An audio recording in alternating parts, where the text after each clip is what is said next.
And so today we're going to bring in somebody who is going to talk about what I think is one of the hallmark areas of this country right now that is seeing a real renaissance in terms of the way they do politics. And that, of course, is Dianne Morales, who is running to be the next mayor of New York City. But there is a lot to dive into there because a lot of people just think of AOC unseating Joe Crowley. Well, what that did was it set a lot of things in motion that you're now seeing come to light. So with that said, Dianne? All right. Well, we don't have to share now because we have the real person here. Yes, so we do. Hi. Good evening. How are you guys? Good. How are you? Good. How are you doing? I'm hanging in there. It's good to see you both. Good to see you. So we've never met, so I'm really glad to meet you. Nice and this is one of those things where it's no other town, no other city in the country do people really know who the mayor is, right? Like nobody, that's so not other than Booty Judge, but like really for the most part, no one knows mayors of places except New York. Yeah. And I think that that's really an important position. I think that everybody sort of has their eyes on it. I think it speaks a lot to what's going on in the country. And obviously New York is extremely indicative of the diversity in this country. So why don't you introduce yourself, say a little bit about like what you've been doing, and then we'll go from there. Sure. So first of all, I think, to your point about not everybody knows who the mayors are of other cities. I continuously am struck by actually the interest and engagement of people outside of New York City with this race. Though I get it, but it's still striking. So I'm Dianne Morales. I am a first generation Black Boricua, born and raised in Bed-Stuy, Brooklyn. I'm also the proud single mother of 2 young adult college students.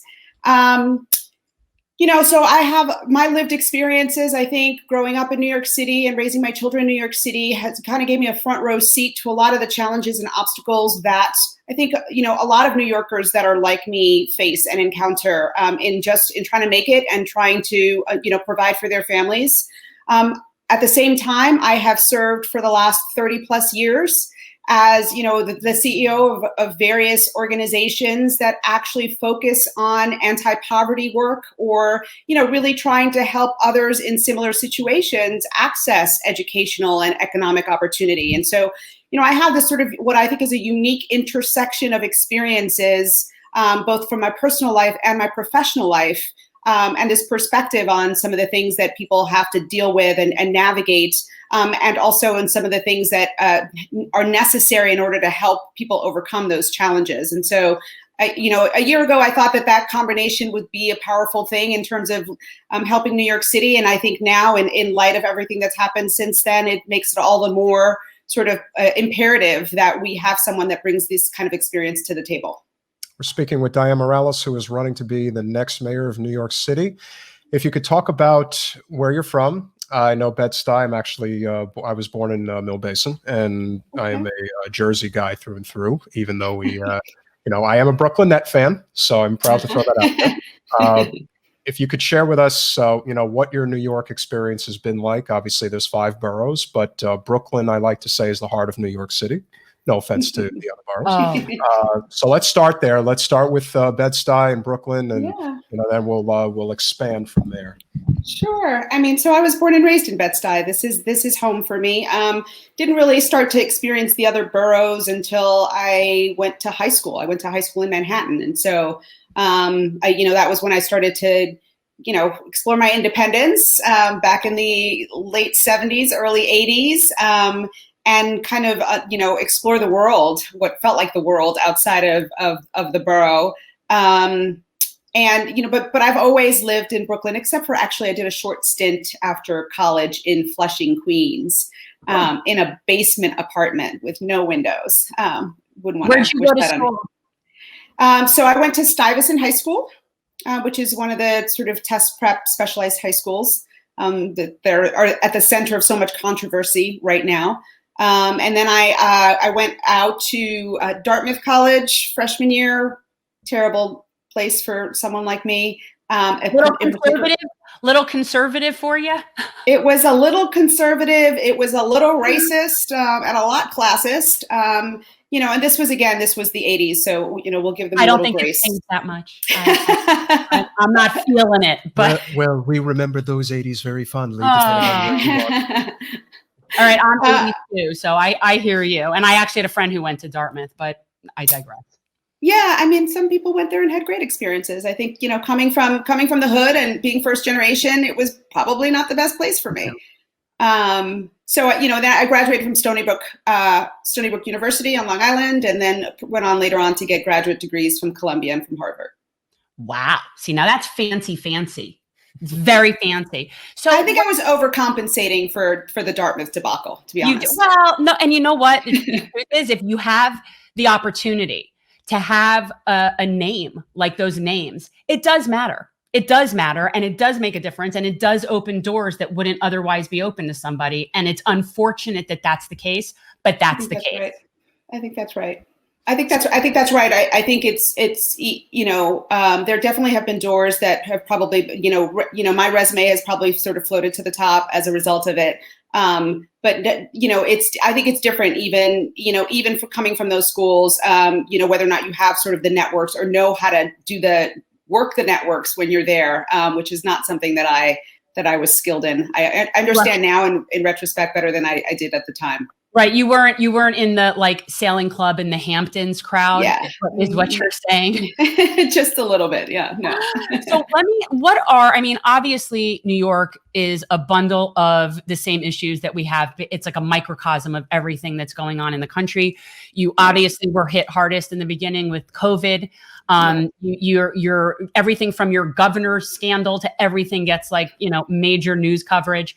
But what are your key issues that you would really want to address that are really within the capacity of the mayor's office? I mean, we could talk about all sorts of policy, but what is realistic that you would want to achieve to do as mayor? Sure. I mean, so, I think that question's a little tough right now, given sort of the current times that we're living in, right? The fact that we still haven't gotten the pandemic under control, the fact that it is impacting certain communities so much more disproportionately than others, the fact that we're not rolling out the vaccine in an equitable way, so there's that sort of reality. And I think for me, saving the lives of Black and brown people who are working to keep the city running would be first priority. And that involves both, paying people to stay home where possible, ensuring the people that have to go to work, that they have the protections that they need, both in terms of PPE and access to the vaccine. But, I think if it were normal time, which normal, one of the things I've said throughout this campaign is that normal wasn't working for most of us anyway. No. I think that the priority for me would be around, and what I think about as the thing that I expect to tackle sort of first is the reimagining and reclaiming of the definition of public safety. Public safety and policing are not the same thing, and they have been equated for far too long in communities. And I think we've, it's happened as we've divested from communities and divested from the things that actually really contribute to community safety. And I think we need to move towards actually reclaiming that and reinvesting in our communities. So I think that's one of the things that would be a real priority for me. Yeah, it's we all remember, well, not all of us, but those of us that have been paying attention, how Mayor Bloomberg was and what happened with stop and frisk and what that has done to generations of people of color. And I know how devastating that is. I'm somebody with a background in criminal justice and criminal law. So to me, that's a very pet issue for me. And the concept, the injustice there. But have you noticed any real significant changes since de Blasio has been in there, since we've had those issues? Or has it really just been the same? I mean, I think there have been some differences. He was successful in sort of stemming the flow of the stop and frisk and the broken windows policing on some level. But, I think that any progress that he might have made was really significantly lost over the course of the last year when we watched as the police, NYPD, brutalized peaceful protesters and violated people's civil rights. I think, it's really hard to give him credit for anything that he might have done on the front end.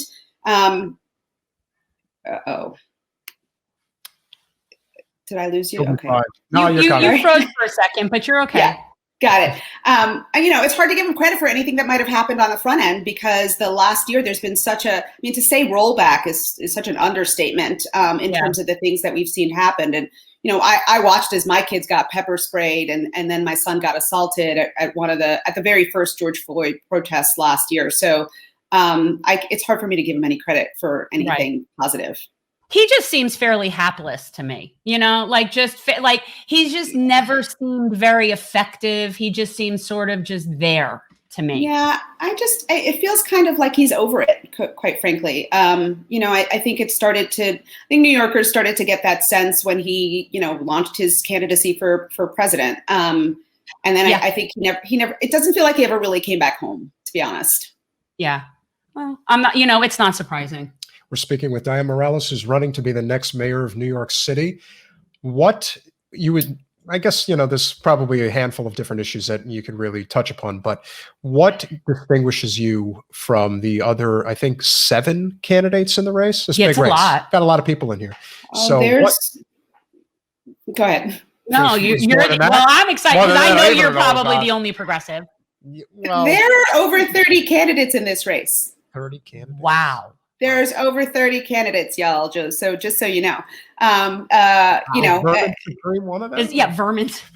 Well, somebody say. Okay, but now obviously some of those people are infinitely more viable than other people. Yeah, I don't want to take anything away from anybody. I mean, obviously, there's only 6 or 7 serious contenders. Right. I mean, who the people are that are seriously into this and that can get the backing. I'm running for mayor of New York City. So amongst the people that are really contenders, what is really the distinction, between you and them? Yeah. So I just want to sort of start off with a footnote to that. And my footnote to that is actually that there are many people in what I call the political chattering class in New York City who for a long time have dismissed or erased my candidacy, and who even to this day question my quote unquote viability. And so my pushback on that is that the voters are the ones that should get to determine what viability is, and not some predetermined criteria that were literally set or established for, white men in the 1800s. So I just I need to start with that point. And insofar as what distinguishes me, I think I alluded to it a little bit in my opening comments about, I think my life is much more reflective of the lived experiences of average New Yorkers. Again, growing up in a sort of low income working class family, being a woman of color, being a head of household, being a single mother, working to sort of, make ends meet and provide for my family. I think that's much more reflective of the average New Yorker than any of the other candidates in this race. But then, combined with the fact that I've actually spent my entire career as the CEO of organizations that worked to directly impact and improve people's quality of life and help them access, a path to living in dignity and having economic opportunity and achieving, educational opportunity. And so those things are unmatched, I think, in this race.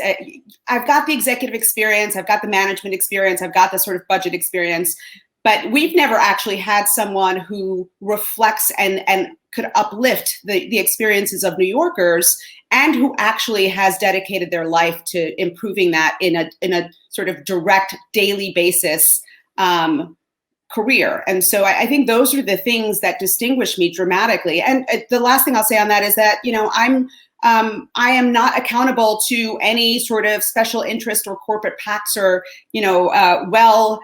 endowed, financially endowed folks. I am solely accountable to the everyday New Yorkers who my life has reflected. And I think that separates me as well. Yeah. I mean, obviously we're the show that wouldn't even have you here if you took corporate money. So by definition, being on here means that you are a non-corporate candidate, and that you are somebody who is only answering to constituents. Sorry, we have a question. Okay. Being that you're a former teacher, the gentleman, Colby Zentner, would like to know, does Dianne support ending mayoral control of New York City schools? It's an interesting question. Yep. I think that's a really good question. And I don't think there's a cut and dry answer to that. I've been having a lot of conversations with the advocate groups, the parent groups on the ground about this. And Yeah, I love the idea of ending mayoral control. I think that one of the things that we need to work on, and I've talked about co-creating this with those groups, is what does that mean and what does that look like? Because I also remember the days before mayoral control, and I don't think our public schools were doing much better than either. So I think there's something about this sort of diametrically opposed paradigm, and we need to kind of figure out what the nuance is. I 100% think that communities should have a lot more control, and the stakeholders should have a lot more control, and the mayor should be held accountable. What that looks like from a structural perspective, I think remains to be seen, but I'm 100% open to having that conversation. Yeah, that's funny because that's like an answer I would always give. It's like, yeah, I'm completely open to that. Let's have that discussion, but it's not so clear cut what that answer is and what that would look like. I'm not sure how that differs really from how we do things here in terms of the school. I mean, we don't have an elected mayor actually here. So it's kind of, we really don't want to compare Broward politics. No. You know, they're not exactly, you know. Yeah, there's no elected mayor here. The mayor is it rotates amongst county commissioners. And our elected officials, unfortunately, much like Wasserman Schultz, have been in office for a very long time. Yeah. So every 2, I think it's every 2 years. Yeah, every 2 years another commissioner becomes the county commission, sits as the mayor. Oh, wow.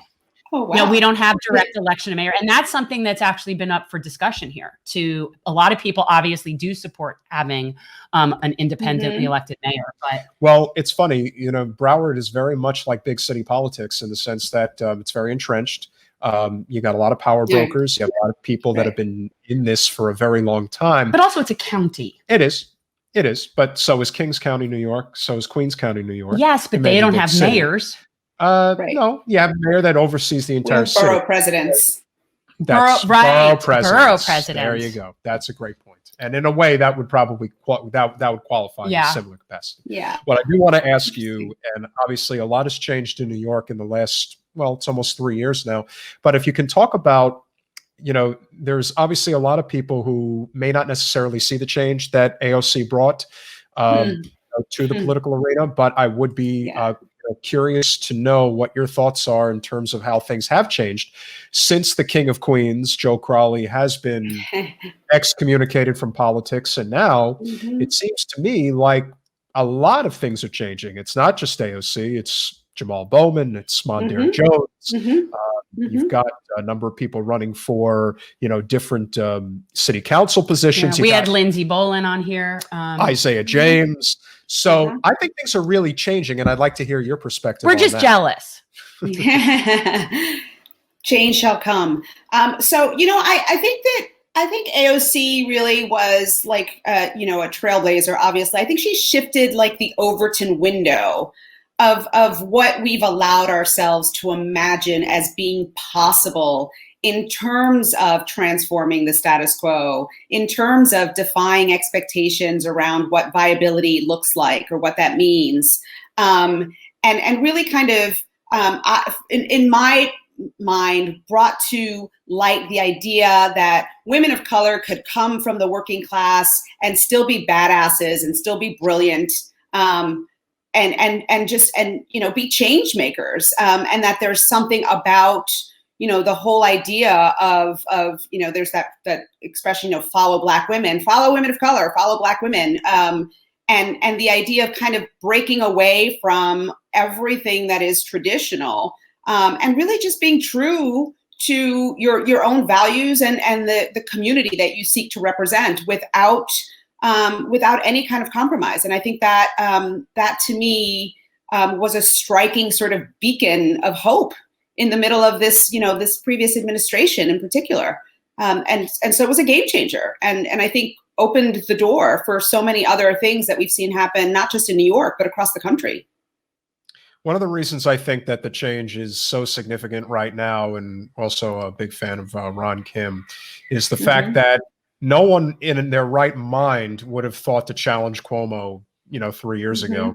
But now, you know, the Don of New York politics is, you know, he may be very close to getting his comeuppance, and, you know, whatever capacity it ends up coming in, you know, he's got a lot of skeletons. So the fact that you want to focus on obviously his sexual harassment. Absolutely. I think what he has done with the nursing homes is, that's actionable. That's actionable. Yeah, no, that's crimes against humanity. I mean, that's like, it's not even a gray area anymore.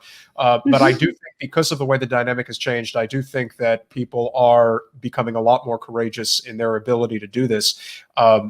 Can you speak to that and your position as far as, where you stand on Governor Cuomo as of right now? Because obviously they joke there's New York City and then there's the rest of New York, but I imagine that the rivalry is pretty fierce right now.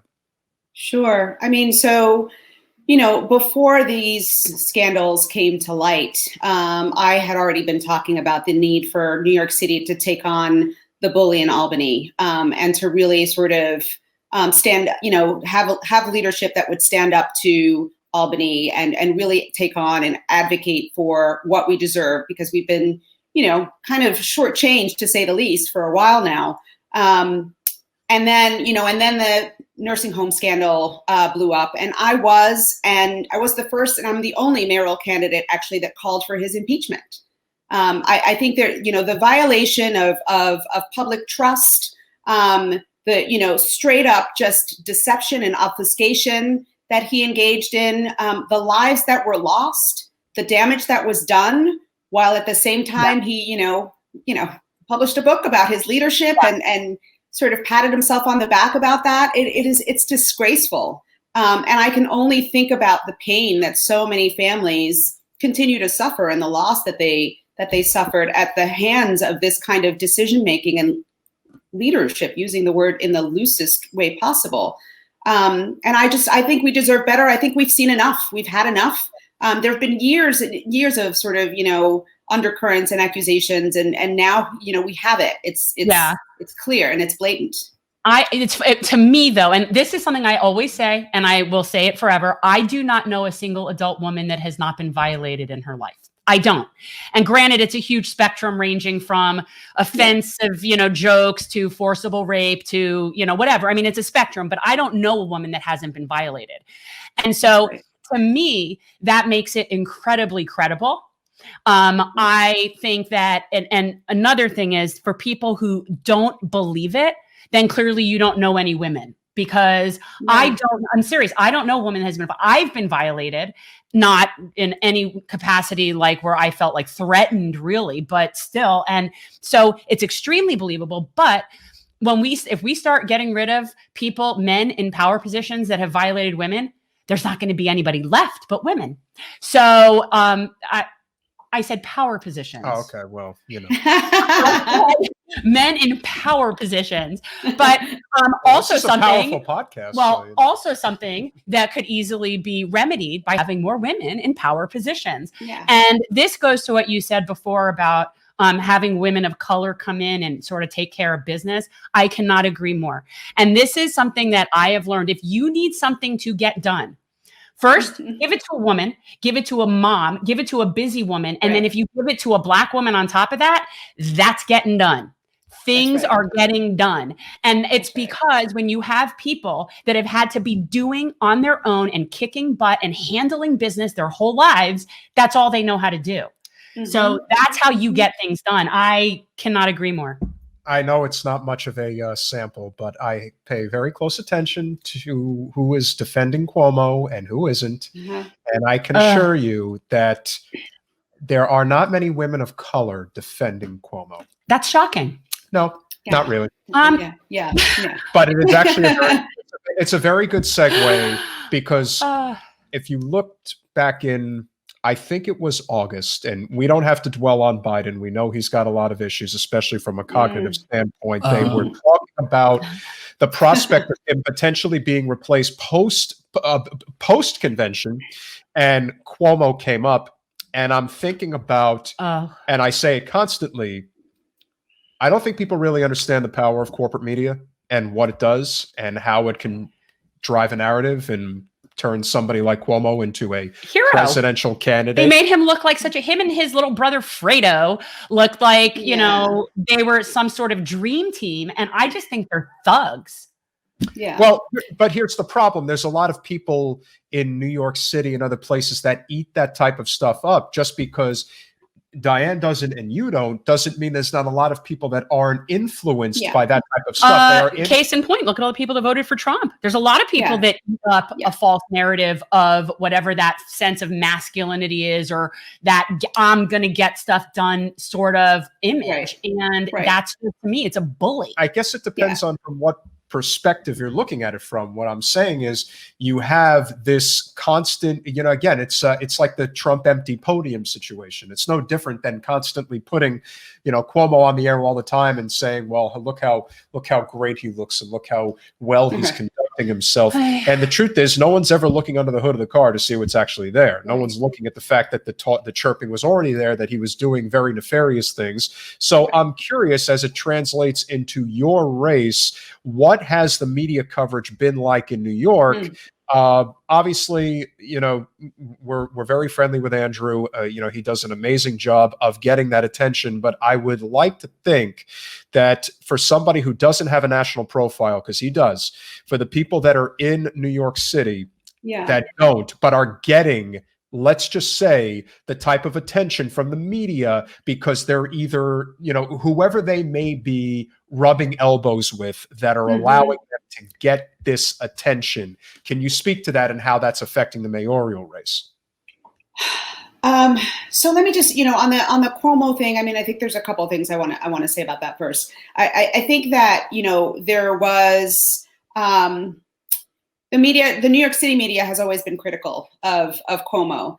That being said, in the midst of the COVID pandemic, right, in August, there was this, the height of the pandemic. There was no direction. There was no leadership. There was just on the national level, right? And then, here comes Cuomo, right, to sort of provide a steady voice and calm. And so I think there was a lot about sort of that moment in time and the vacuum that existed otherwise that he stepped right into, and that served him well in that moment. And I think even in New York, even the media in New York, there was sort of this kind of like suspect, kind of like,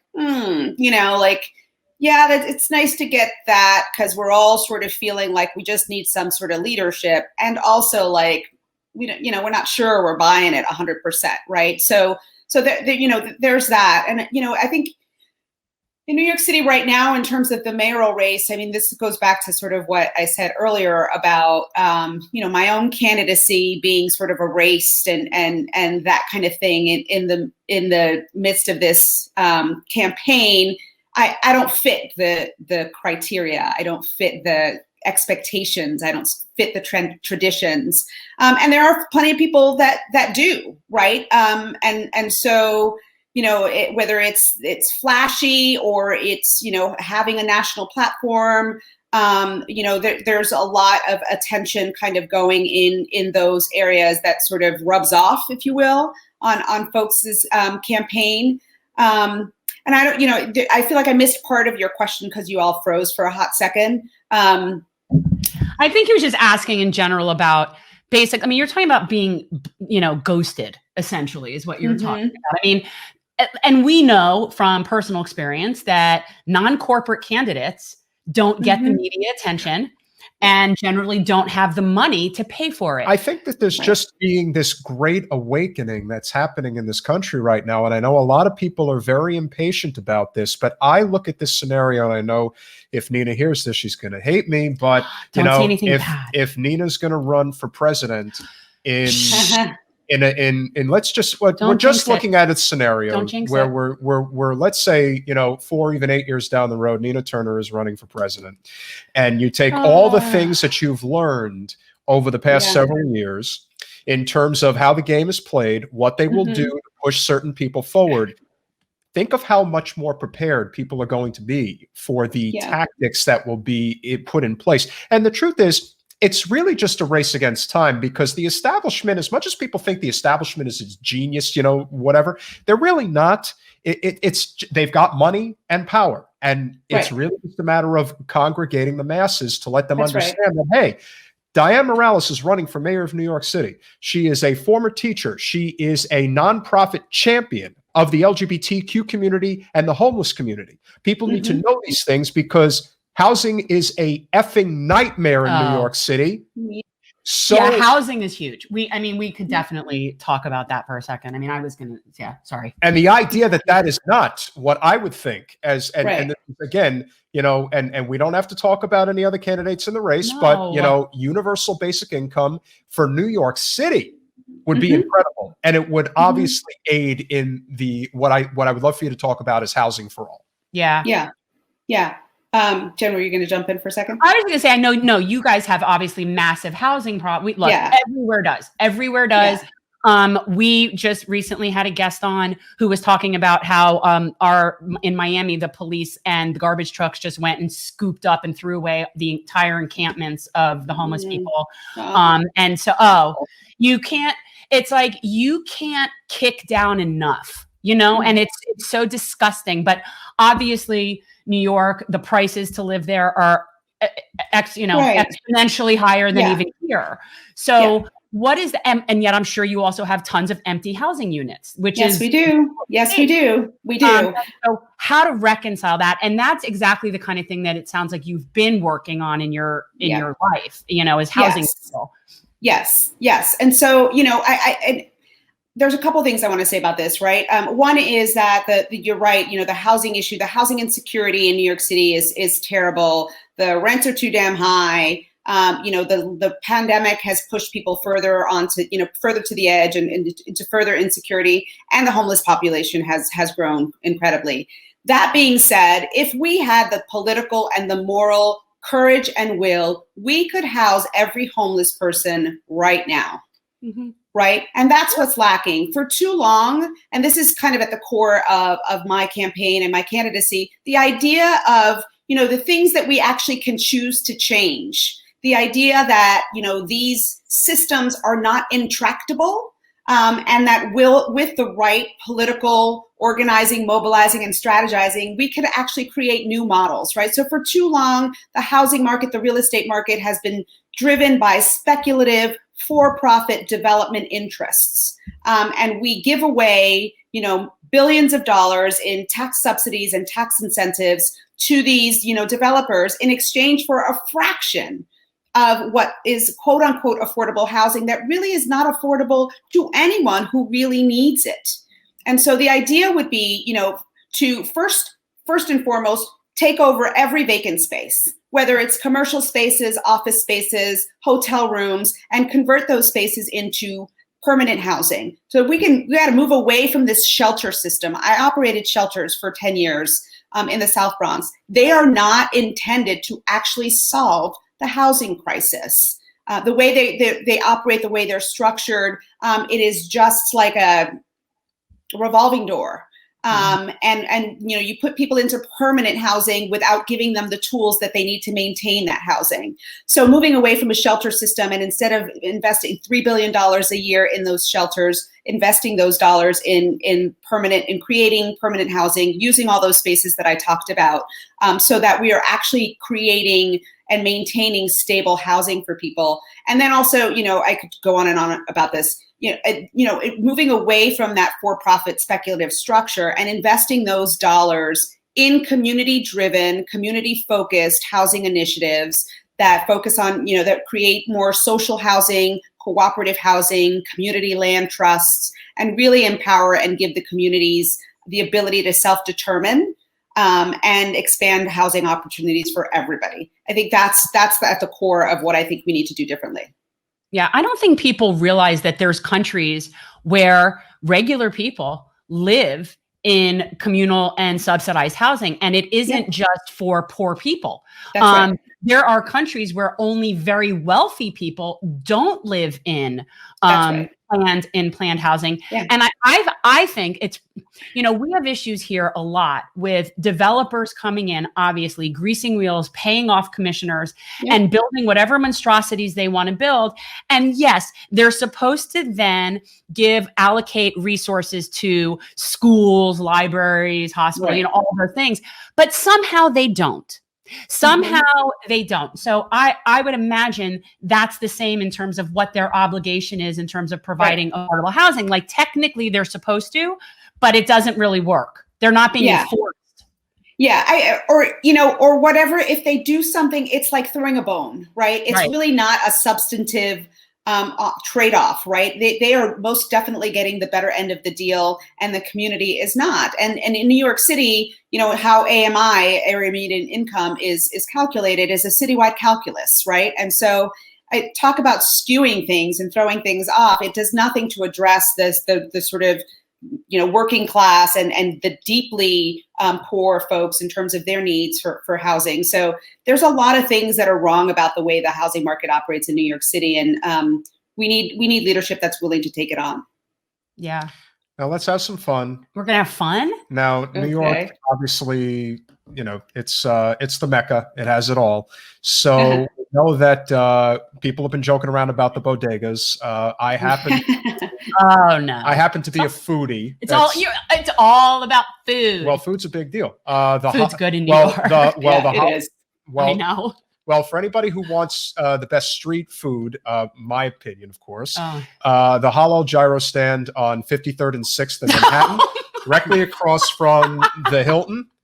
That more or less, kind of, sort of. That's the one. That is the one. I can remember when my friend introduced me to it a long time ago. And if you're in the city and the weather is somewhat bearable, the line will get 2 hours deep on a Friday or Saturday night. That's how long people will wait for this stuff. Now, of course, I have given up. You don't eat meat. I don't eat meat, but the falafel is amazing. Oh my God! And if I ever was going to make an exception for lamb, this is it. Oh my God! Yeah. Did your mouth just water there as you were saying that? Hey, I'm coming. He's coming back in a week. I'm actually going to be visiting in a week. If I could get into the city, I definitely, I know you guys will be out there. Yeah, no, and interestingly, the last time I was up there was I stayed in Brooklyn because you guys hosted the Frida exhibit at the Brooklyn Museum. Oh yeah. Mm-hmm. And I'm like a groupie, Frida. I'm a Frida groupie. Me too. Are you? Did you see it? Did you go? Yes, of course. Yes. Okay, I had to fly there to go. Yeah, I took time off from work, which was a big deal for me at the time. But yeah, it was amazing. It was amazing. Mm-hmm. Okay, right. So I'm not. See, it was very special. I mean, I don't get on a plane for any exhibit. But no, I think that you're great. I'd be very happy to vote for you. We have all sorts of great people that come on and live in places where I can't vote for them. Well, that's a beautiful thing because we do love Andrew Yang, but that's the great thing about New York City is that you do have ranked choice voting. Absolutely, so if you can, ranked choice. So if you can talk about that, because I still he has a theory. I have he has a strategy. I still think that you and Andrew need to form an alliance, but that's my because we all know that the corporate candidates are going to do what they're going to do. And we all know how they maneuver. And I do think that the two true outsiders in the race would, the coalitions need to build, because when it's all said and done, if people agree on a living wage, if they agree on universal basic income, if they agree on universal health care, if they agree on protecting the environment, people try to find reasons not to get along. We need to find reasons to get along. Yeah, we're not going to agree on everything, but we definitely need to be building those bridges. So back to what I had initially asked, what are some of your favorite places to visit in New York City, especially small businesses? Because as we like to do down here, promote local small businesses. Yeah, we do small business Saturdays. Yeah, awesome. So there's a little place, a little Italian place in Fort Greene, Brooklyn called Dino's. It is. Give them props. Yeah, it's really close to the high school that my son went to that I love. There's a little place on Tompkins Avenue in Bed-Stuy called Brown Butter. It's a Black-owned spot. Best egg and bacon, egg, and cheese on a homemade muffin. Melted buttermilk biscuit kind of thing. Is amazing. In the Bronx on Arthur Ave, one of my favorites in Little Italy is there's a spot called 089, which is 089, I think is the translation for that. Shout out to them.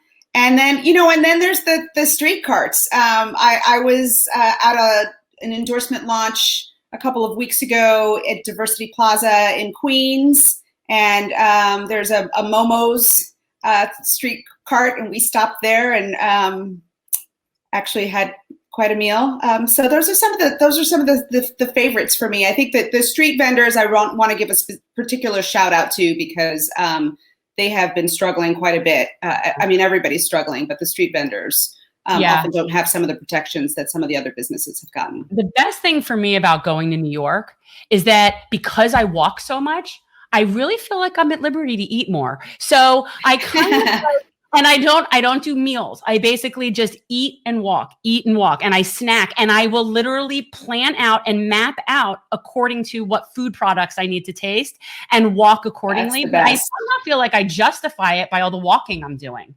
That's the best. That's the best. You nosh and you snack along the way, and you can sample everything. Yeah, I do. And I'll do my research, and I know, like, if I need to go and get the best possible of whatever something is, I'm going to go. Like, that's where I got to go and get it. All right. So if Yeah. You can't come to New York City and not like do that. No. I can. It's Thanks New for York. tuning in, my friend. This is a lovely lady, Dianne Morales, who is running to be the next mayor of New York City. Ken, I believe you do have some friends and family in New York, so definitely want to spread the word. So tell us how to help. Okay, so we got some more stuff to talk about. Well, I want to put it up. I was just going to put it up. No, so I'll put up people. No, it's Morales for New York City, right? No, it's Dianne. You want the website? Yes. It's www.dianne, DIANNE.NYC. Oh. .NYC. Nice and simple. Nice. Okay. We've got a fundraising deadline coming up. Just want to put that up so everybody knows. In addition to money, you obviously are going to need phone bankers and people to volunteer as well. And everybody, you can do that remotely. And let's be real, New York's mayor is all of our mayor. Yes. Favorite pizzeria? It's all about the food for you. Oh, I gotta get this out there. So we do pizza every Friday night. This has been a tradition since my kids were little, and we get it from this place called Not Ray's on Fulton Street in Bed-Stuy. What? Oh, Ray's. That's a direct shot at Manhattan, and I understand. Yeah. You know, Brooklyn rivalry is very real. It's Not Ray's on Fulton Street. That's so fun area, everybody. Not Ray's. My Street. family is from Brooklyn. From Brooklyn Heights, from forever ago. But I am sadly a second generation Floridian. Oh, I know. Florida. You know what? When I was a kid, I did have more so. And when I was a kid, things were a little bit different. And I remember there were, flamingos. So, things were definitely. Well, they do have flamingos at Flamingo Gardens. That doesn't count. When I was little, we would drive across the causeway and actually see the water. Now all you see is concrete. Right. Yeah. So it is. It's just different. And it's just way more transient. And not in a great way, in a way where it lacks a hometown loyalty. And that's something that I love when I'm in some place like New York. There is that hometown, regardless of what borough you're in, there's this real sense of loyalty and hometown like connection. Right. And that's something we just don't have here. Right. Well, there's also character. I think that's the word that comes to mind when I think about like New York versus Florida.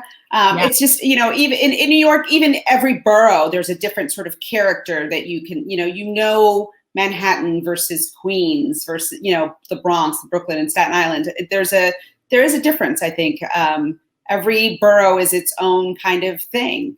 And you can tell, you can feel that. So how do you reach over to the other ones? Like how are you, doing in a place like Staten Island? How do you connect in the places that are not your community? Yeah. Well, actually, one of my, I've got a stronghold in each borough, actually. So I think it's less geographic than it is sort of ideals, right? Yeah. And values, and what things do people ascribe to, and what do they see, or what do they allow themselves to see as the vision for the future of New York City?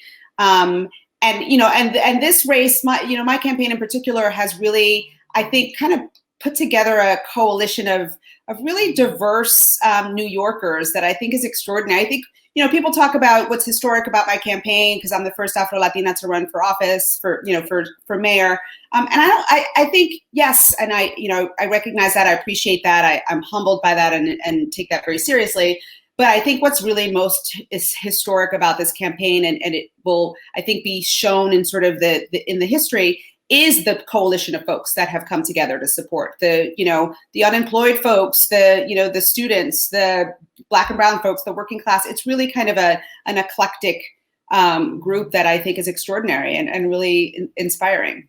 That's really cool. How much does it help? I don't know of the other candidates, but how much does it help to be able to speak Spanish and to go into the neighborhoods? I'm sure huge. I would imagine, in certain neighborhoods, especially, it means everything. Yeah.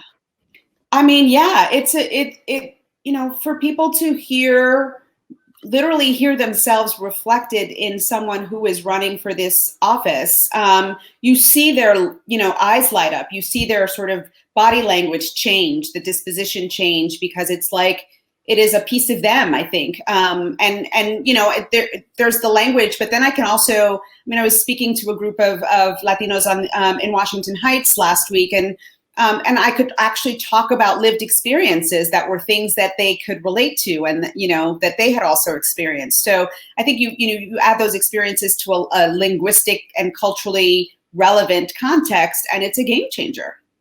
Yeah. I also think there's a very important caveat to this race that isn't getting talked about enough, and that is matching funds. Yes. If you are a New York City resident, this is something that should happen everywhere, and it is something. We don't have that. Yeah, we need publicly financed elections. Well, obviously. yes, we support publicly funded elections. But this is probably the closest thing you're going to get to it. So if you can share that, especially with anybody who may be in New York City and is not aware of just how far their dollar actually goes if they were to contribute.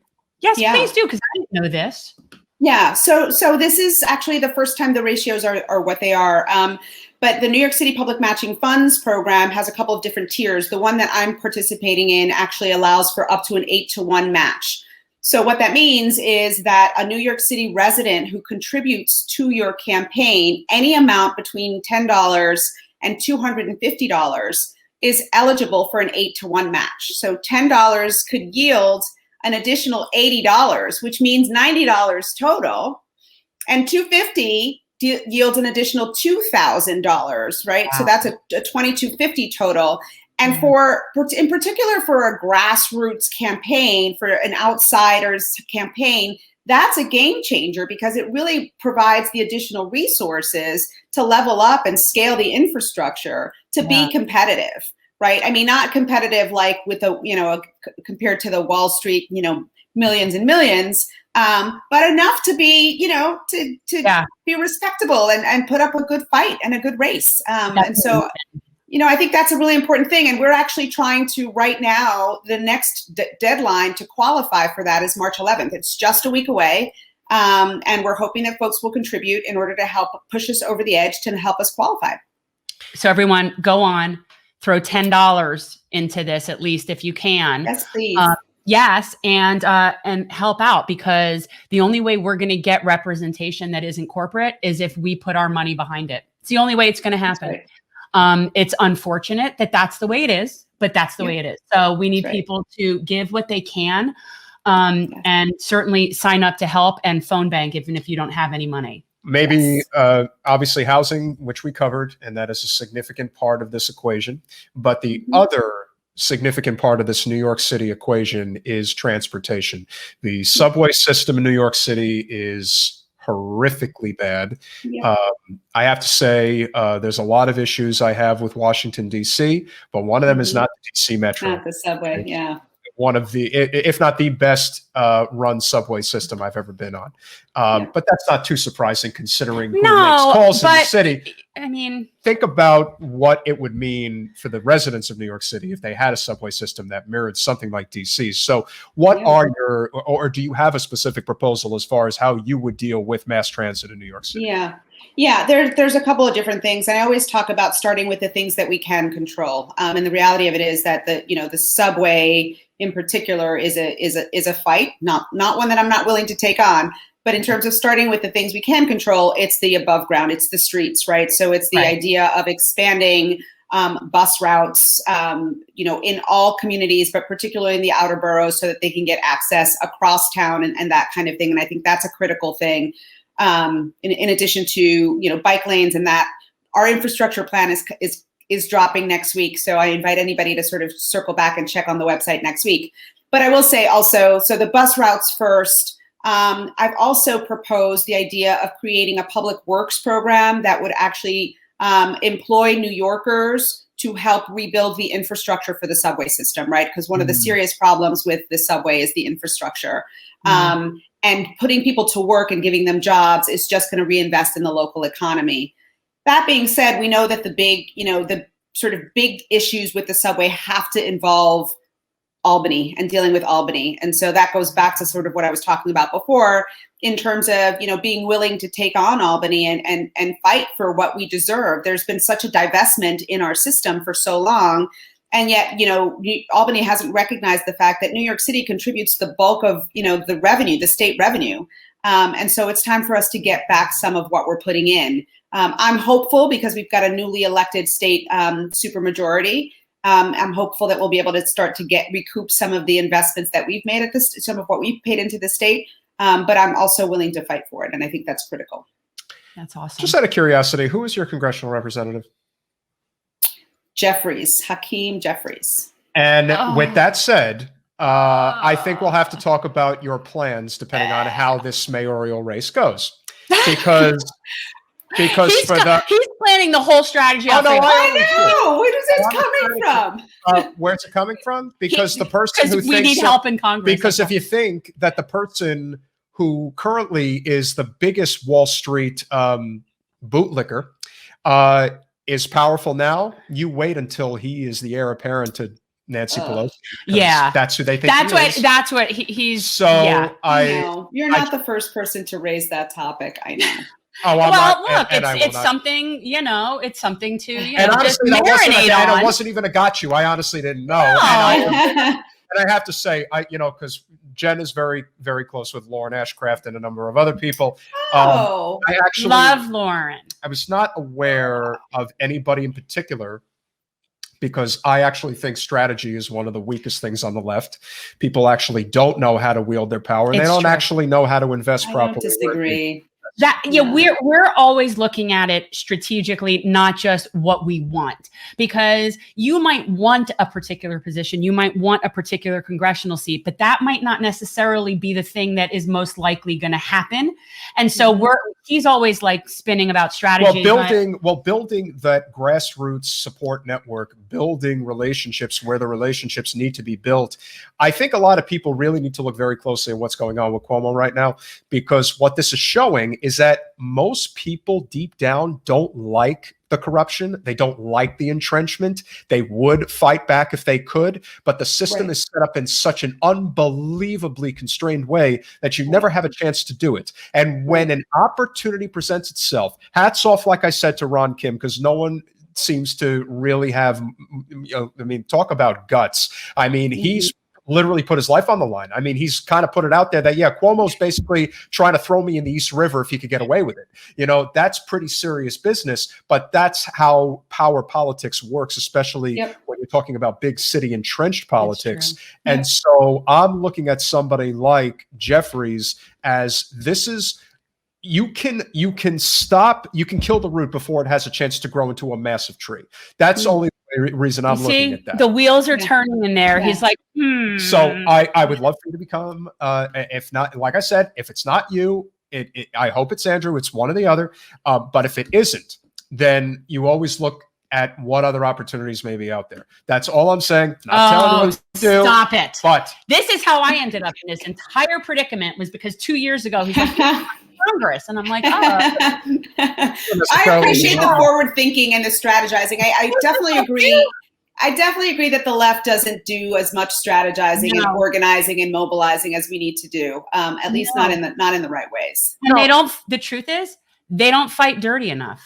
They just don't. I don't even think it's about fighting. You know what? It's about being a little bit more calculating. It's about being a little bit more on top of what needs to be done. And sometimes, unfortunately, that's ugly. No, what I I'm do sorry, think, no, it I is. think the difference is that there's a difference between fighting dirty and willing to get into the mud. Well, that's what I mean. That's what I'm Well, but yeah, I think that's really interesting because I'm gonna test one of the things I've been thinking. So one of the things I think sometimes that the left doesn't do well, or what, is we don't actually coalesce, around one person or one sort of movement, right? We're almost so democratic that we pick each other apart. Whereas one of the things that the right is brilliant at, for better or worse, is they'll get behind that person, no matter who that person is, no matter how awful that person is. They're like they're ride or die for that person. Yep. Whereas we do. Well, it's funny you say that, but is it really a surprise that the overwhelming majority of the military is on the right? And they basically run their show like they are in the military, tight ship. Yeah. And people understand the hierarchy and how it works. And look, I mean, if the Democratic Party cannot get their act together, and again, in this state, there's no question it's going to come down to Nikki Fried and Ann Eskamani for who will be the gubernatorial challenger. You do realize she has no idea who these people are. She knows who Ron DeSantis is. And so, unfortunately, he's a winner. And so I tell everybody right now, you have one chance to knock him off. If you miss, this is Trump. He is Trump's heir apparent. I mean, he literally has he has mobilized his entire political existence to basically be Trump's little drummer boy. And he is doing one hell of a job, I have to say. And yet he's still an improvement from what we had before. So imagine that. Yeah, that's awful. We had Rick Scott before for 8 years. As bad as Ron DeSantis is, I'd like to think because of his Medicare scandal, the rest of the country will never have to suffer with Rick Scott. That I hope. We hope. Yeah.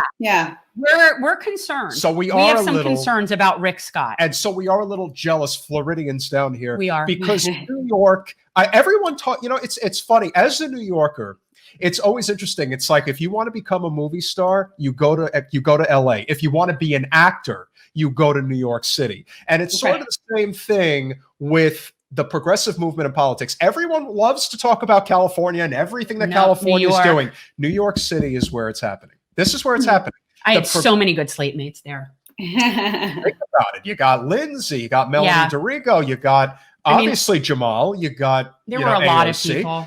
Like I said, the dynamic is really changing. And even though, and this is one last thing I'd like to ask you about, we're very friendly with Robert Brunaspino, who's the head of the Long Island activists. Are you familiar with the Long Island activists? No, I don't think so. Check them out because those guys will help you. They'll have a thing for you. Robert Brunaspino, he actually was one of the earliest people to reach out to me and want to support me. Yeah, from Long Island. They started out as a Bernie group, I think, and now they've transitioned and they're just Long Island activists now. But those are definitely your people, and they're loud. And they would, I mean, that is definitely a good resource. I mean, I know it's Long Island. You don't use the term, activists too loosely, but they are very committed to helping candidates. Melanie DeRigo, as you know, she mounted a very, very impressive challenge. They'll phone bank. That's cool. Okay. Yeah. Reach out to Robert and they're really great. They were just so enthusiastic. He reached out to me I would imagine they'd be infinitely more interested in the New York mayoral race than my race, but they were on it. And so they are very active. Yeah, check them out for sure. Good to know. We'll do. Follow up. We're also good friends with Jordan Cheriton, who does Status Quo. I don't know how much local independent media coverage you've been able to get. Obviously, there's also Nomiki Konst, who's in the New York City area. Have you spoken with Jordan? No. Okay. No, haven't talked to either one of those. We're gonna have to make a few calls. And the truth is, everybody should have their opportunity to state their case. And so, with that in mind, I don't know if it's been determined or not, because the race, obviously there's still a handful of months to go. But is there a scheduled debate or debates for that matter? Oh, was there ever? I mean, it's like it's forum madness here. There are, we did one this afternoon. There's one tomorrow. And having just one a day is actually a luxury. There have been days that there have been 4, kind of back to back. Who's coordinating that? Who coordinates that? So there's a reporter actually made a statement a couple weeks ago that I thought was pretty funny. She said, this has never happened this way. This pace is crazy. She said, I'm convinced that there are groups that are forming for the sole purpose of hosting their own forum. And there's like all of these niche groups and entities that are, asking for forums. And I don't know if it's something about the Zoom world that makes people think, oh, it's easier. Oh, it's, we can do this. But the pace is really challenging. The candidates and I sort of were in a green room before a forum a couple of weeks ago, and we were joking about like having our children show up in our stead for one of these, just like step in and fill in for us, because it's quite a bit. So it's constant. They are always happening. I don't know if that's a good thing or a bad. I mean, we were so ghosted that the entire county pretended that our race wasn't even happening. Debbie basically had us completely ghosted. So when all of the other positions that were being like that there were, races for, whether it was county races or state legislature, they were constantly having debates and forums and panels and whatever. And you would have never even known there was a congressional race. That hurt a lot. You didn't even know we existed. Interesting. She cut that down so fast. So even, organizations that do those things. If he's still watching, a good friend of mine who is in, the political establishment actually did try to go to bat for us and say, look, this is not right. None of the Dem clubs would host us, nothing. They just were pretending we didn't exist. But I think that speaks to a greater issue, which is, the reason why you do get ghosted is because your ideas are dangerous to the establishment. People hear it they think, oh, you know what? That's a great idea. Maybe I should consider voting for somebody else. I've been voting for the same person for so many years.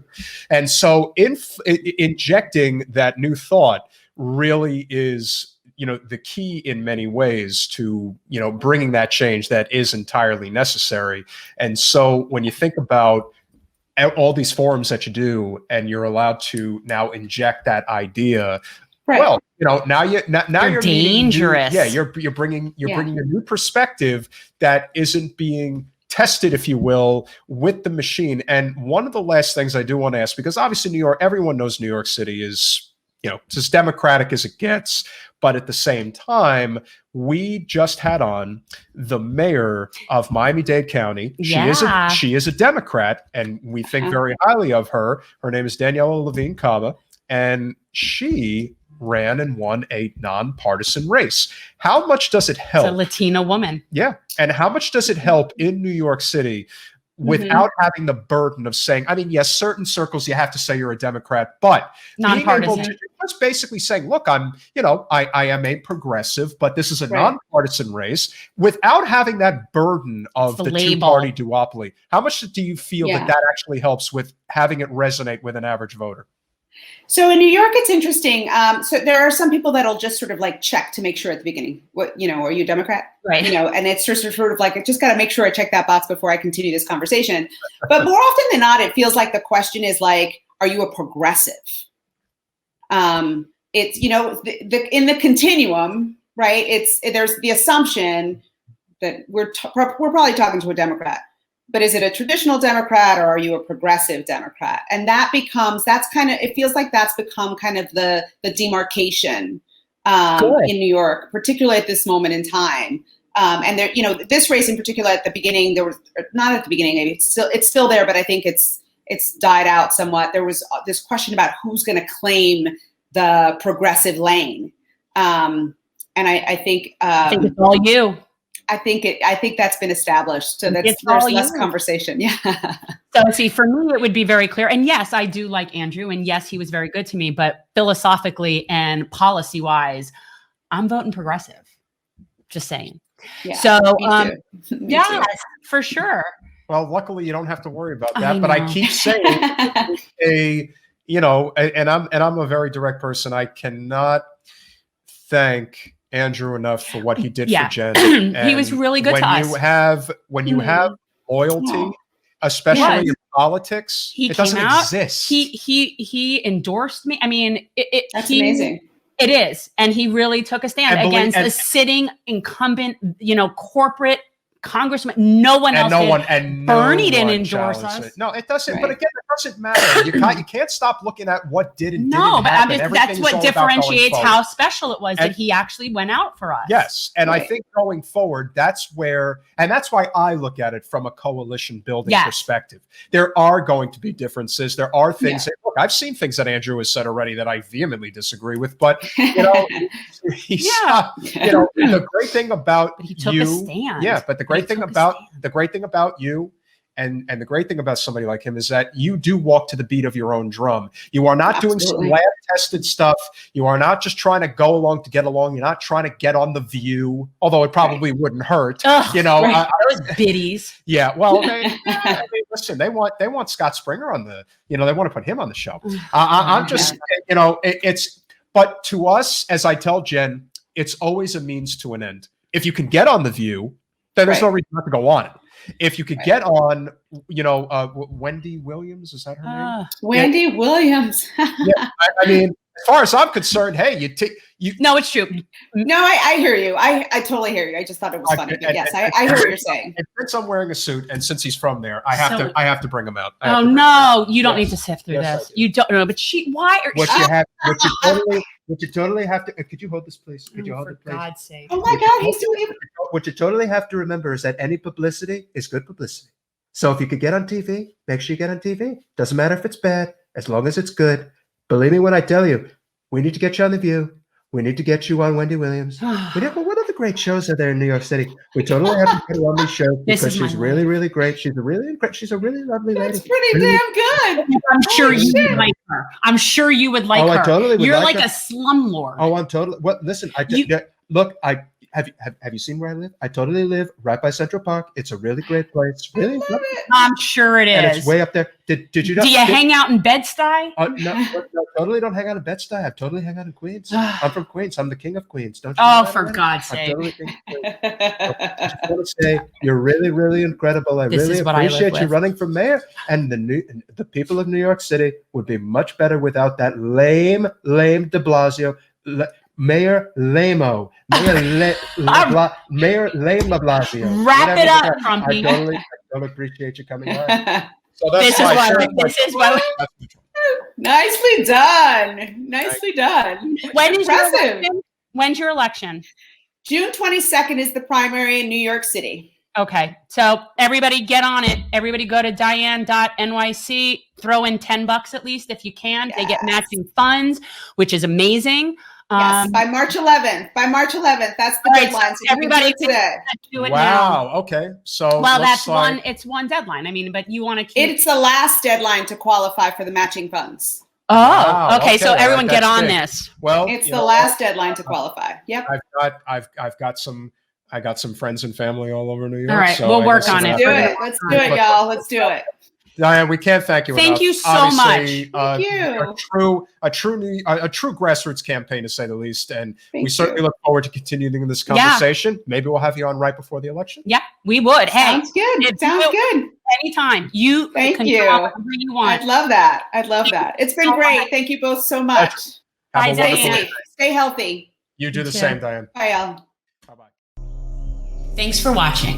If you want to support our mission to transform politics into service, please like this video, subscribe, follow us on social media, and consider joining our Patreon, where you'll get early access to our interviews as well as other exclusive content.